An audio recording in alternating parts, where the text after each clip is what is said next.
everybody to Lawrence Heritage State Park. My name is Rich Padover. I'm the summer interpretive tour guide here at Lawrence Heritage. And today I will be presenting on Watergate 50 years later. For the teenagers here today who may not have ever heard of Watergate or the Watergate scandal, on the quiz, there is a synopsis at the beginning that if you read it, it gives you a summary of what the Watergate scandal was about, okay? But basically, a very dark period in U.S. history where we had a president who got involved in a major scandal leading to his eventual resignation, the only president in U.S. history to have resigned his office because of the Watergate scandal, okay? But again, there's the synopsis here, the summary that I provided, and then we'll go over all the questions together now as well. So if anybody, has any questions about what we're discussing, feel free to ask, okay? So, and Tom, actually, before I get started, you had wanted to say something, right? So, okay.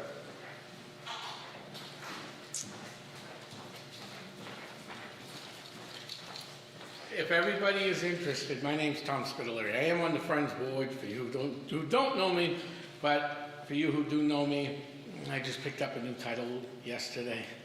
I'm the interim station manager of Lawrence Community Access TV. I'm also the board president of Lawrence Community Access TV, so I'm all over the place. But if you want to catch any of the talks, I just checked our YouTube page. All of Rich's talks are on our YouTube page. So you go to YouTube, make sure you share and like it, and tell all your friends, and you can watch all the old luncheons. The last one, we're about 2 or 3 weeks behind. We just put up your Buttonwoods one that you did on the presidents. Yeah. Okay. And that just came up. But make sure you check them all out, and there are other shows you can check out too, just by clicking on the shows. But all of the talks, the brown bag lunches for the last 2 years, minus the last 3 weeks, I believe. Right, you're still catching up. Yeah. It's going to be a while because I am extremely short on staff. I got 2 people doing all the editing and me running around with a couple other people doing filming. Yeah. So it's a little work, but if you want to catch up on the old stuff, like and share and subscribe to our YouTube page. Thanks, Rich. Okay, welcome, Tom. Yes. Okay. All right, and I did bring some items from my collection today. If you haven't seen them yet, when you're leaving today, if you'd like to take a look, I have some Nixon memorabilia here, okay, to go along with today's topic, all right? So, and then also, 2 weekends ago, the Eagle Tribune had an article here about the 50th anniversary of Watergate.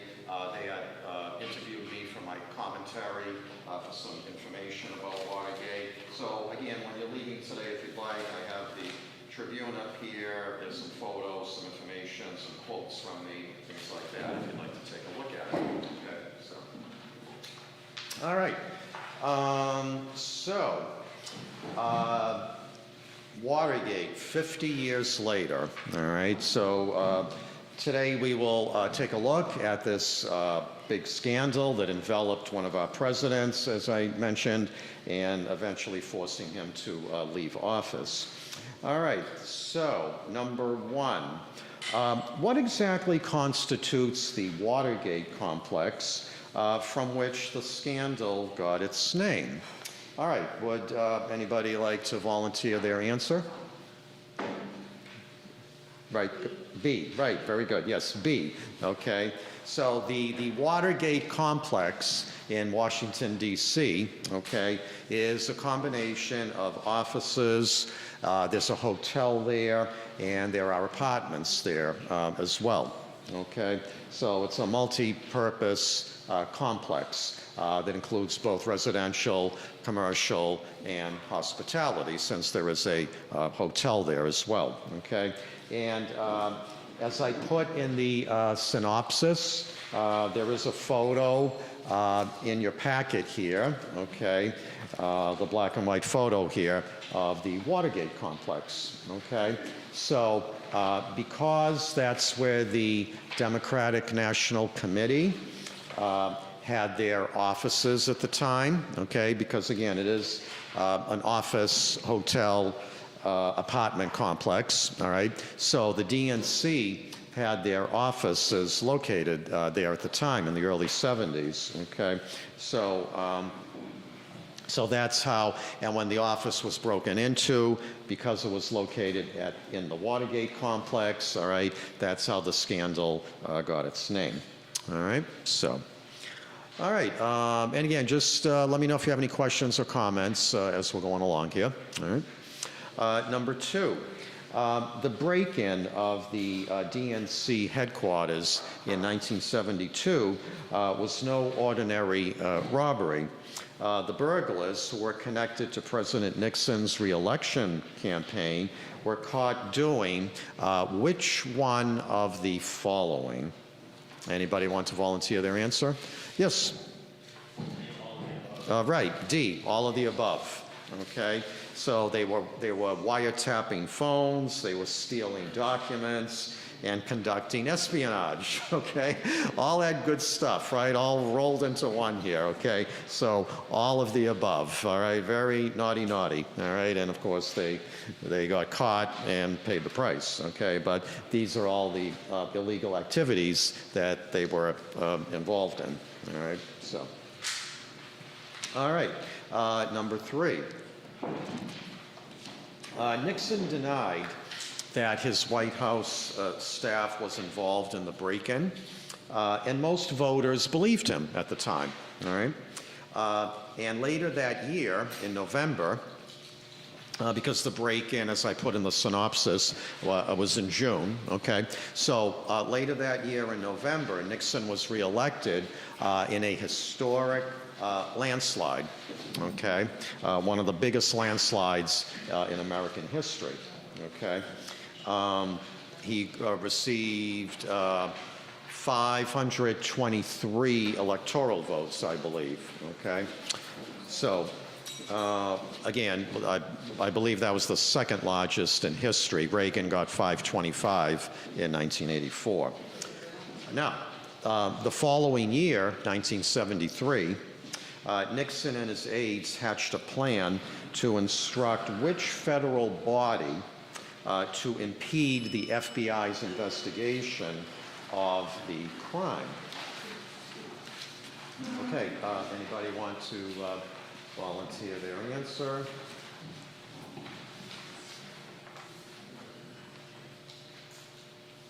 D. I'm sorry? D.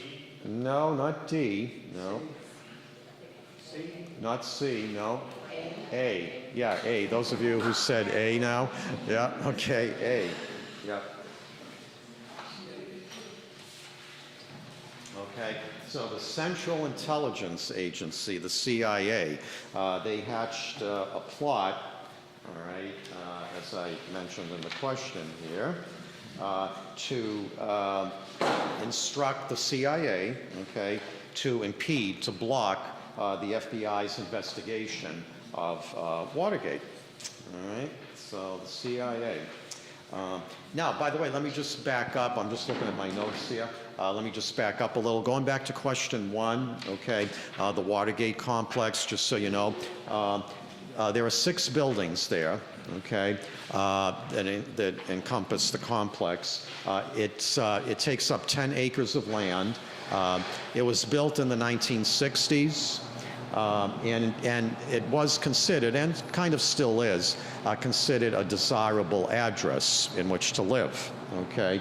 And it's right along the Potomac River, and it's right near the Kennedy Center for the Performing Arts, okay? So just to kind of place it into context for you, okay? And then, again, let me back up a little to number 2 now. Those burglars who were connected to President Nixon's re-election campaign, as you may know, Nixon's reelection campaign was known as CREEP, right? Some of you who are old enough here might remember CREEP, right? C-R-E-E-P, okay? The Committee to Reelect the President, CREEP. All right, that was Nixon's. Now, it was kind of a derisive term, okay? It wasn't what the Nixon campaign called it, okay? But to Democrats, any kind of detractors of Nixon, okay, it was known as creep, all right? Which, you know, kind of alluded to what some people felt what Nixon's campaign was and his activities there, okay? So, and number three, again, backing up just to question number three, the break-in at the DNC, all right, this, of course, was a more serious crime, okay? The effort to impede the investigation, right, by the FBI, to have the CIA try to impede the FBI's investigation, try to cover up everything, deny everything, okay? This was actually a more serious crime than the break-in itself of the DNC. Okay, because now we have an abuse of presidential power and the deliberate obstruction of justice, okay? So this is one of those classic cases of the cover-up being worse than the crime itself, okay? So, all right, so now we will get back to the quiz here. Any questions or comments so far on 1, 2, or 3? Well, okay, number 4.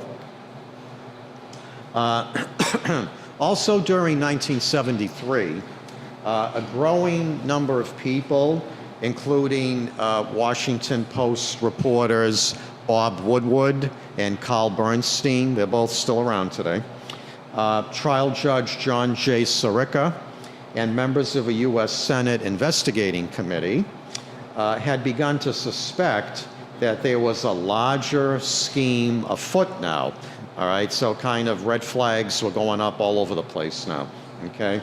At the same time, some of the conspirators began to crack under the pressure of the cover-up, all right? Those burglars there, all right, they were starting to crack now. White House counsel John Dean, who is now a CNN commentator in the evening, testified before a grand jury about Nixon's crimes, including secretly taped conversations in the Oval Office. And anonymous whistleblower Deep Throat, what was known as Deep Throat, provided key information to Woodward and Bernstein at the Washington Post. All right. Now, in 2005, Deep Throat was revealed to be who? Anybody want to volunteer? Yes, C, very good, okay. Former FBI Associate Director, W. Mark Felt, okay. So many years later in 2005, Deep Throat was revealed to be the FBI Associate Director, Mr. Felt, okay. Now, a little information about him, okay, from my notes here. All right, so Mr. Felt died in December of 2008, all right? So 3 years after he made his identity known that he was actually Deep Throat, okay? And he died at 95 years old. Now, his decision to unmask himself, okay, ended a guessing game that had gone on for more than 30 years, okay? So for over 30 years, nobody knew the identity of Deep Throat, right? Who was giving this information to Bernstein and Woodward, okay? Only known as Deep Throat, all right? So for over 30 years, a big mystery, who was this person, all right? But then in December of 2008, we find out it was the Associate Director of the FBI, okay? Now, with Mark Felt, right, okay, he kind of played a dual role, okay, in the fall of Nixon, okay, in the bringing down of Nixon, okay? Because as a secret informant, he kept the story alive in the press, okay? So being the secret informant, all right, that kept it alive in the press now. They ate it all up, right? The newspapers, we didn't have internet back then. So the newspapers, right, they ate it all up, all right? And conversely, as associate director of the FBI, he fought Nixon's efforts to obstruct the FBI's investigation of the Watergate break-in, okay? So see how he was kind of like in two places here, if you will, okay? Now, why the anonymous leaks and the tips to Woodward and Bernstein, okay? Well, Mark Felt never answered that question in full. Any interviews that he gave, he never answered that question in full, okay? Why the anonymous leaks and the tips to the Washington Post, okay? But, okay, what we do know, and what he has admitted, is that he did believe that Nixon had been misusing the FBI, right, okay, which it certainly looks that way, for political advantage, okay? And he was obstructing justice, and Mark Felt rejected this, okay? He's like, no, you know, there's a big injustice here being committed, and no, this should not be allowed to play out like this, okay? So Nixon, you know, he believed Nixon was guilty, misusing his power, and that, you know, eventually appropriate steps needed to be taken because of this, okay? So, yeah.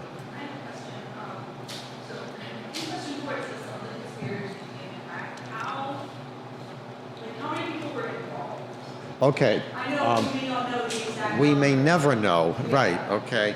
A lot, we'll call it a lot. I'm not trying to evade your question, but we'll never know the exact amount of people who are involved, okay? Because you have like, all right, there's the 5 burglars, right, okay? But then, you know, we don't know for sure who aided and abetted them in this entire process of like planning the robbery, the break-in, okay?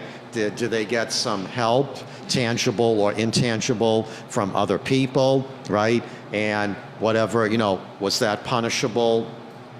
Who were these people? Okay, so it kind of like meanders, it branches out if you really keep digging, all right? And again, I don't think we'll ever know the exact amount of people, but we'll say it was a lot, all right? Because like one thing led to another, this one, layers. It was like layers. Right. Hiring 5 burglars. Exactly. Right. It was layered. Okay. And it brought in different people into the equation. Okay. So, yeah. All right. Now, so I gave you a little information about Mark Felt. Yes.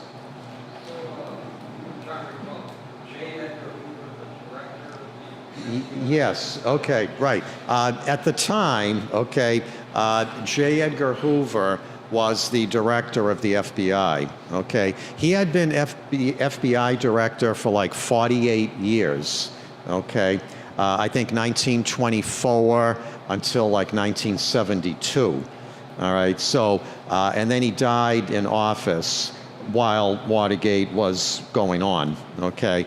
But initially, right, he was, when this all first developed, J. Edgar Hoover was the FBI director, right, yeah, okay. Now, Woodward and Bernstein, by the way, okay, these anonymous tips, right, that were being fed to Woodward and Bernstein, courtesy of Deep Throat, okay. It did win them a Pulitzer Prize, as you may know, okay. So Woodward and Bernstein eventually did win a Pulitzer Prize for their reporting, okay, which was also the basis for their best-selling book. Anybody know the best-selling book from Woodward and Bernstein that they published? Tom? All the President's Men. Right, very good. All the President's Men, right? Some of you in here might remember that, okay? But yes, all the President's Men, right? Very good. Yes, best-selling book. Yes. Okay. Yes, Lindy. The answer to question 3. Okay, so question 3 was the Central Intelligence Agency, the CIA. Right. Yeah. Okay. You're welcome. Yes. Okay. Now, number 5. Okay. Prosecutors wanted to get their hands, as you might imagine, on the Oval Office tapes, right? That was like, you know, oh my God, that's where the evidence was, right? Okay. So, but of course, Nixon struggled to protect them, right? He didn't want to share them with anybody for obvious reasons. During the summer and fall of 1973, his lawyers argued that executive privilege, right, the old executive privilege, which we hear a lot about nowadays, right, allowed him to keep the tapes to himself, okay?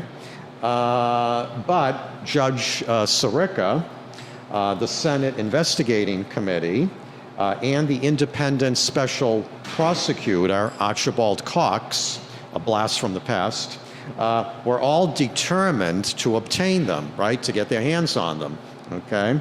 Now, when Cox refused to stop demanding the tapes, Nixon ordered Attorney General Elliot Richardson to fire him, but both he and the Deputy Attorney General, William Ruckelshaus, resigned in protest, okay, rather than carry out the order, right? They felt very strongly about this. No, we're not doing this. We are not going to fire him, okay? And we're going to protest, we're going to resign to show our protest to what Nixon wants us to do here, right? We feel it's unjust, it's not fair, okay?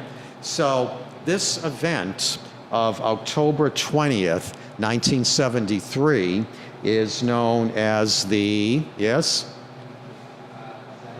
Right, very good. The Saturday Night Massacre, okay? And yes, because it was on a Saturday, okay? So you can take it literally, okay? So yeah, so anytime you hear about the Saturday Night Massacre, if you did not know already, that's what it refers to, okay? The whole debacle there with the Justice Department and the Attorney General and not wanting to fire the special prosecutor, okay? So now I'll tell you, so Archibald Cox, okay, one second. Yeah, so what eventually happened to the special prosecutor, Archibald Cox, okay?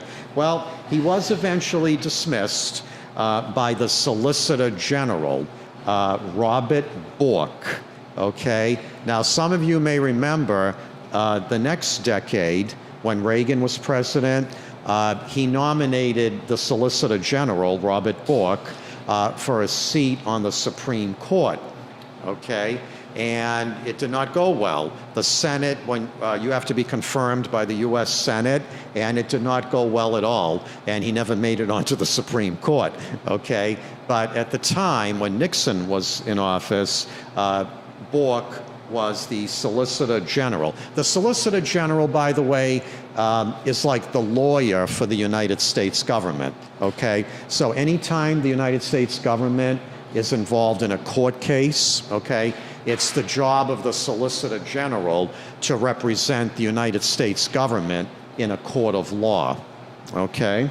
So, so Cox was eventually dismissed by the Solicitor General, Robert Bork, B-O-R-K, and Nixon eventually agreed to surrender some of the tapes, okay, some of the tapes. So, yes, sir.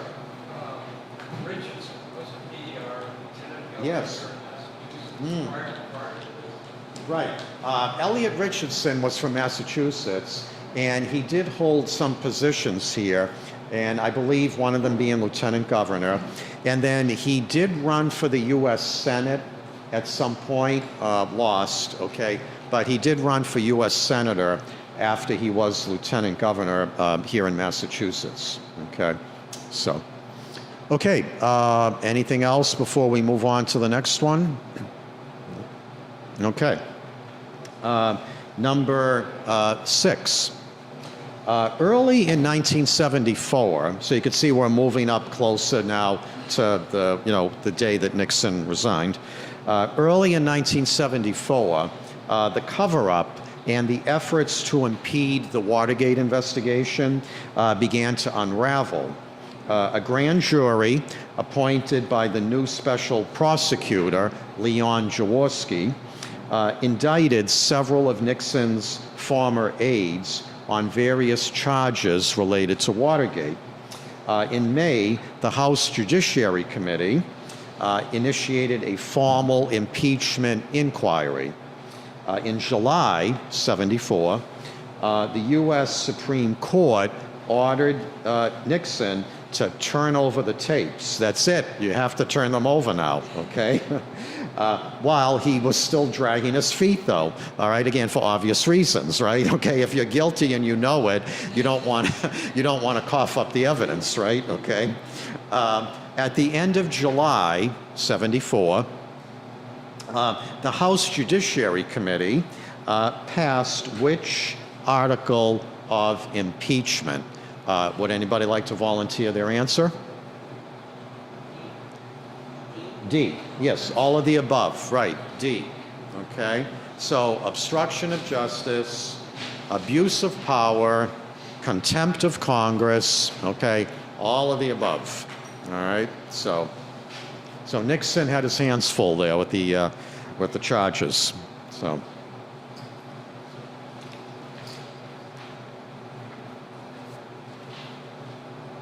All right, so number 7. Now, again, we're getting closer to the big day now, right? Okay. You can see I did this chronologically here, right, when I made up the questions, okay? Now, August 5th, 1974, Nixon finally released the tapes, the Oval Office tapes, okay? This smoking gun, right, the old smoking gun, the evidence, provided undeniable evidence of his complicity in the Watergate crimes, okay? He was fingered now, all right? So, August 7th, a small congressional delegation met with Nixon and made it clear, all right, that he faced an all but certain impeachment, all right? Here's, the writings on the wall, okay? And conviction and removal from office, okay? Now, who was the leader of that congressional delegation that told Nixon, look, buddy, that's it, it's over, okay? Don't bother fighting this anymore. Yeah, you're going to lose, okay? It's a losing situation, okay? All right, so anybody want to volunteer their answer there for number 7? A. D. Not D, no. A. A, yes, in the back there, very good. A, yes, A. Senator Barry Goldwater, okay? Now, you may have studied or read about Barry Goldwater. He was a longtime member of the U.S. Senate. He was the Republican presidential nominee in 1964, all right? Got buried in a landslide by LBJ that time, President Lyndon Johnson, okay? Goldwater was seen as too extreme, way out on the far right, that he might get us involved in a nuclear war, all right?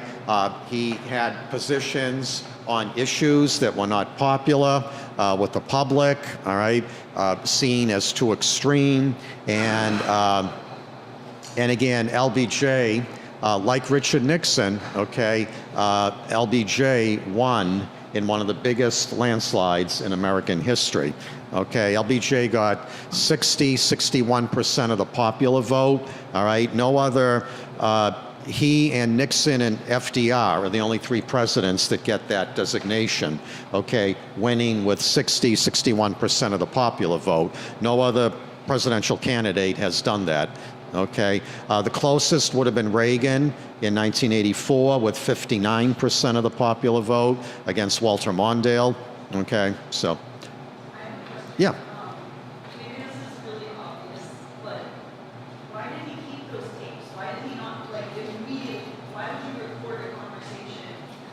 Yeah. Was he hoping that you would be able to have that? For history, yes, okay. And Nixon is the one, he himself installed the White House taping system, okay? And he did that, right, and he, okay, he basically, right, indicted himself, right, okay? Now, he did that because he was looking to secure, originally, okay, he was looking to secure his place in history, okay?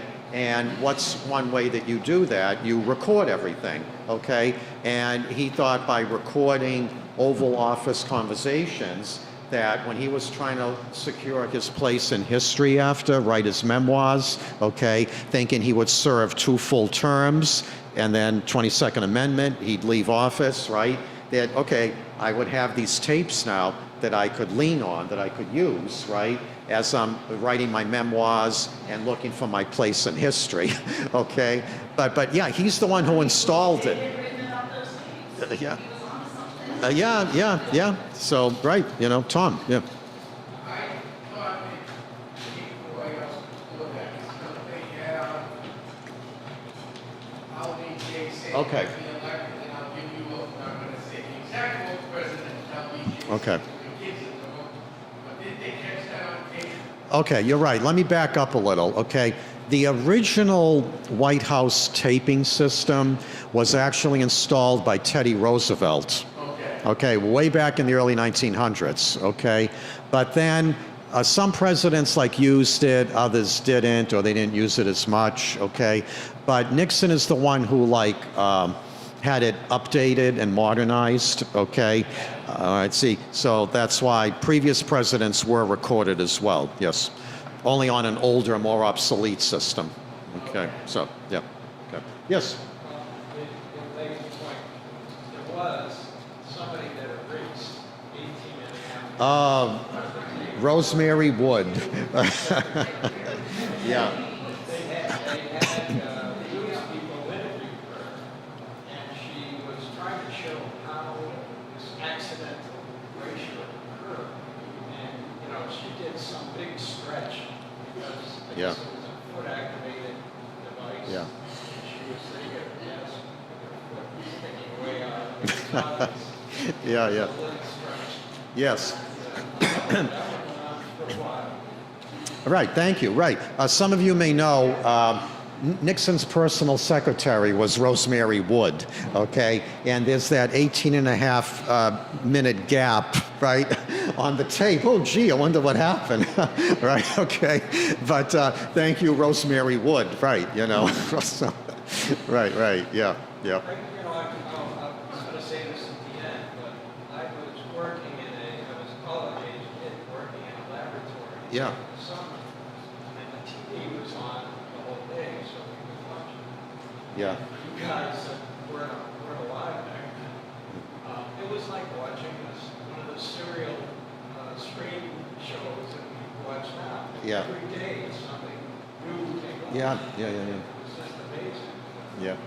Especially when somebody came in and pointed out, oh, you were on the case. They said, oh, yeah, there are tapes. Yeah. Oh, yeah. It was all over the TV back then. Sam Ervin in the Senate and Peter Rodino in the House were two big players there, holding the impeachment inquiry hearings, you know. And I remember my wife Lori, she told me she remembers that, yeah, you know, like I couldn't watch Sesame Street back then. I wanted to see it, you know, because they were interrupting, you know, showing the Watergate hearings there on TV. They cut into the regular programming, you know. So my wife Lori's like, oh, darn it, I couldn't watch Sesame Street back then, you know, but So anyway, but, so, all right, number 8, okay. So, now, oh, and by the way, I'm sorry, let me just back up. Number 7. So I told you there was a small congressional delegation. The leader, kind of the acknowledged leader, was Senator Goldwater. Just if you want to know, the other 2 main players in that delegation there with Senator Goldwater were Hugh Scott. He was the Senate minority leader, okay, from Pennsylvania. Hugh Scott was also part of that delegation, as was John Rhodes from Arizona.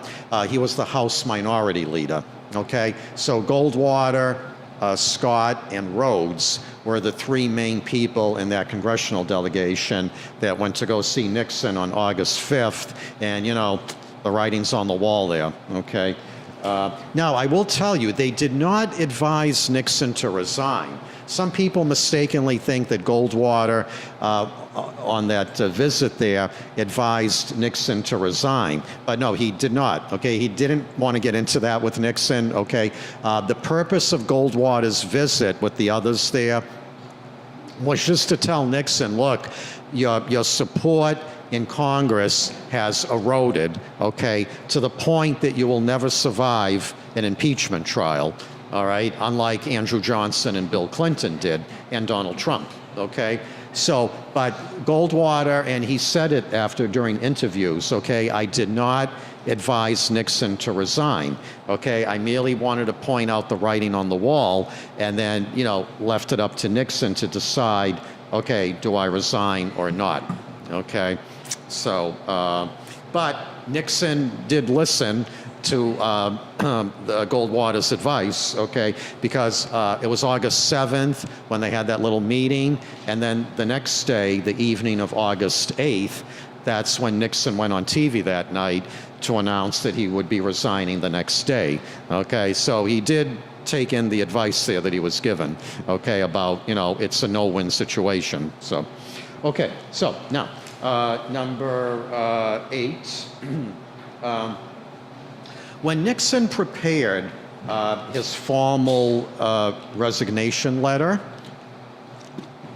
and I attached a photocopy to your packet here, okay, he addressed it to then Secretary of State Henry Kissinger, okay, and why?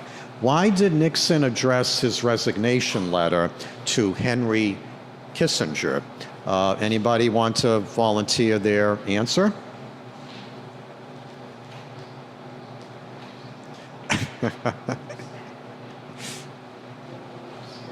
No takers? Yes. C. Very good.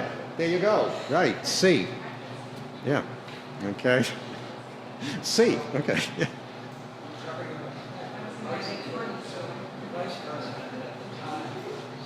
Right. Yeah. See, here's the thing, right? When you're the president, okay, and you're resigning, who do you give your resignation letter to, right? Right? Because you're number 1, right? There's really nobody above you, right? Okay. So, but yet, you know, for the record, right? We need the resignation letter, okay? But who does it get addressed to? Okay, because, you know, we have equal branches of government, right? The executive, legislative, and judicial. They're all number 1. They're equal, co-equals, right? Okay, so you don't go above, you can't go above the president, right? Okay, the same way you can't go above the Supreme Court, right? If you're appealing a case, the highest you can go in our country is the Supreme Court, okay? So if you're the one running the country, you're the president in the executive branch, there's nobody higher than you there, okay?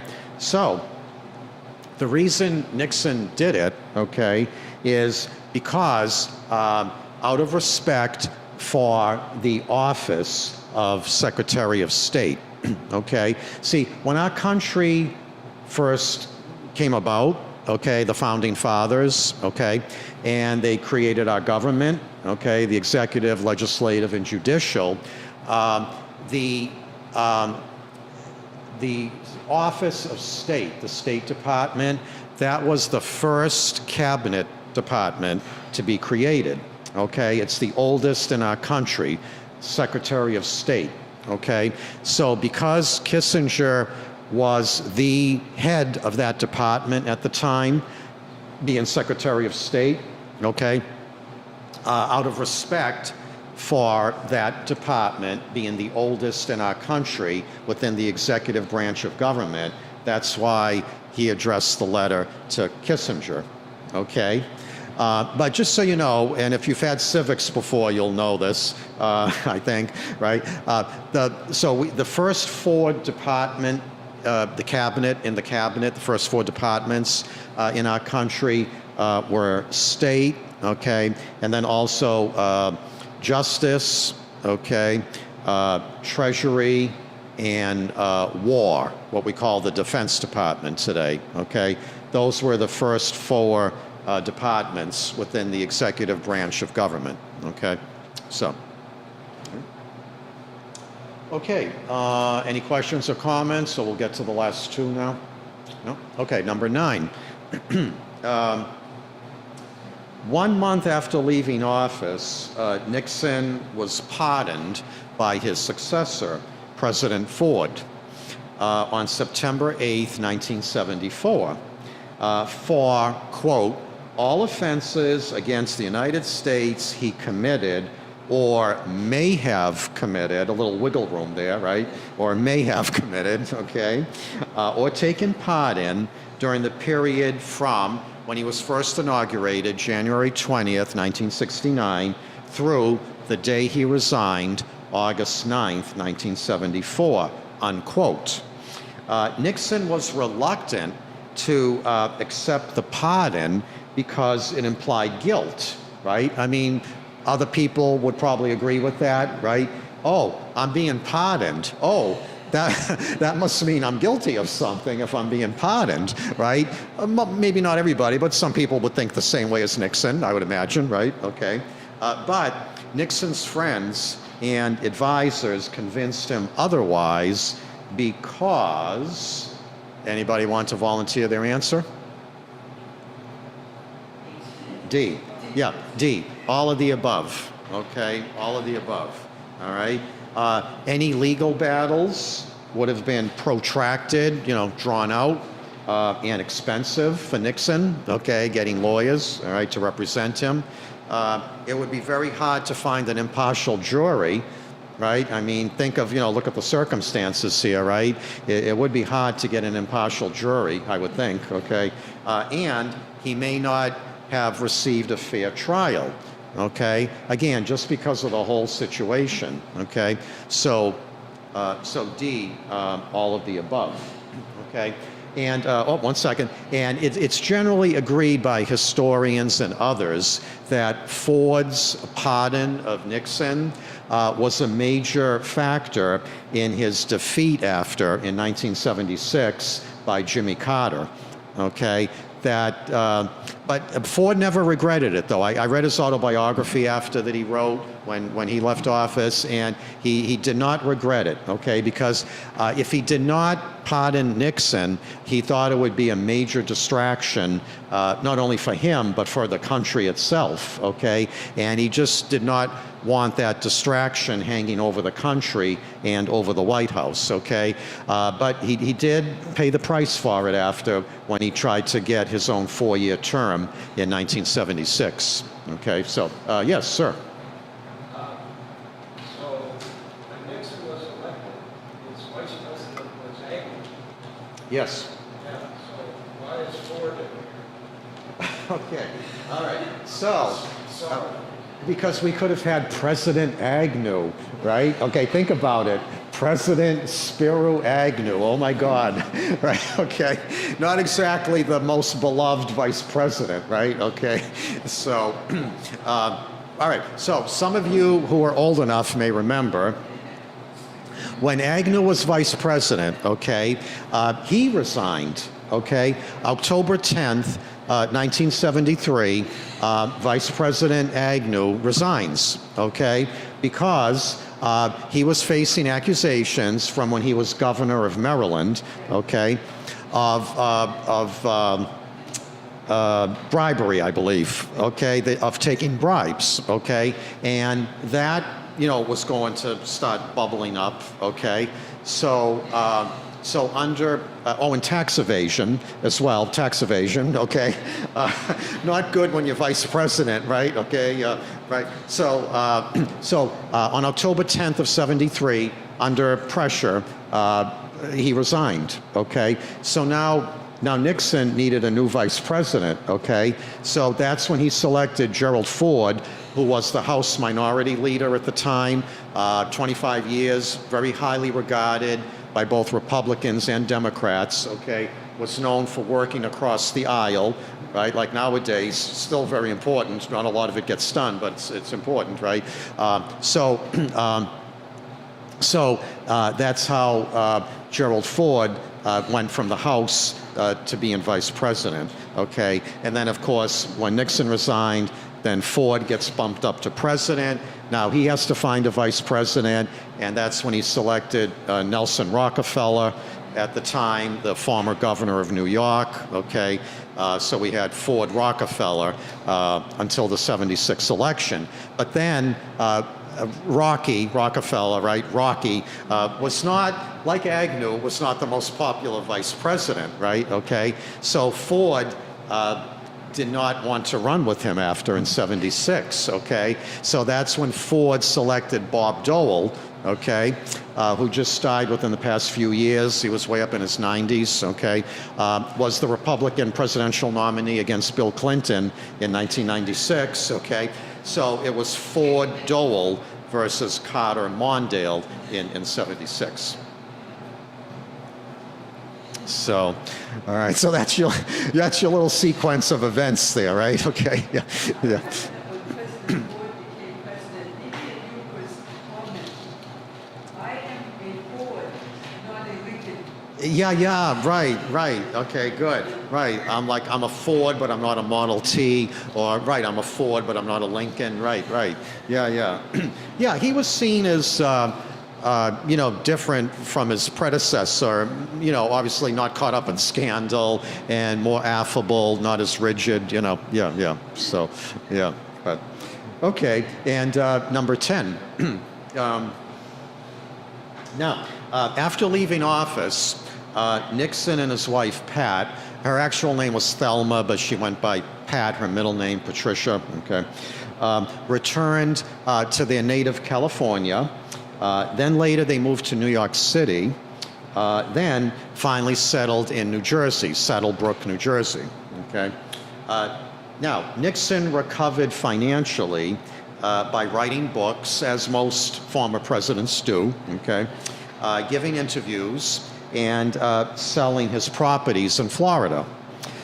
He also re-entered the public eye with travel and public speeches, ultimately rising to the status of what we call elder statesman, okay, elder statesman. Now, he died on April 22nd, 1994, from complications of a stroke. He was 81 years old. And his funeral drew luminaries from around the globe, including every living U.S. president, okay? Now, which one of them gave one of the, several people gave eulogies that time, but which one of the 5 presidents who were in attendance at Nixon's funeral gave one of the eulogies? Anybody want to volunteer their answer? No, you would think, but no. No. Clinton, yeah, Clinton, okay. Bill Clinton, yeah.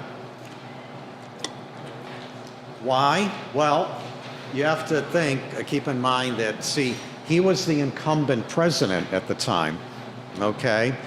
The others there were former presidents, okay? So it fell I guess just because he was the incumbent and he deserved that honor, it fell to the incumbent president in attendance, Bill Clinton, to give one of the eulogies. Okay, the others I think were given like by Bob Dole, Henry Kissinger. Okay, but as far as presidents go, it was Bill Clinton who gave one of the main eulogies. Okay, and he gave a very, let me check my notes here. So when the funeral was held at the Nixon Library and Museum in Yorba Linda, California, Clinton gave a very moving eulogy reflecting on Nixon's life, as you might imagine, okay? But it was a combination. He acknowledged, in his eulogy, Clinton acknowledged Nixon's accomplishments, right, which of course you want to do, but also his mistakes, okay? So Clinton paid honor, gave honor to Nixon's accomplishments, but he did not like leave out his mistakes though. He did work them into the eulogy, okay, at the same time. So, and it was Reverend Billy Graham, who is now no longer with us, but Reverend Billy Graham conducted the actual service, okay? So, all right, so it is a little after 1 o'clock. So does anybody have any questions, comments? Anybody, those of you who were alive at the time, anybody want to tell us, oh, you know, like when Kennedy was shot, I remember what I was doing, right? Anybody, August 9th, 1974, anybody want to tell us, do they remember what they were doing that day? Yeah.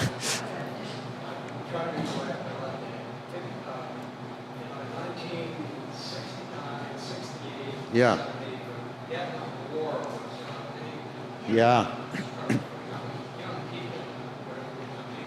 Yeah. A lot of people like Nixon because, you know, you have the war going, but Yeah. what's interesting is you got that graph, they assign, you know, they assign numbers to people based on the birthday. Yeah. But then he basically ended this graph, start and the war. Mm.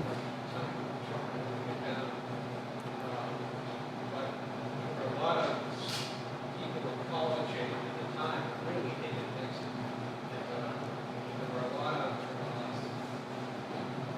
demonstrations, and I think it was Yep, oh yeah. Post College shut down.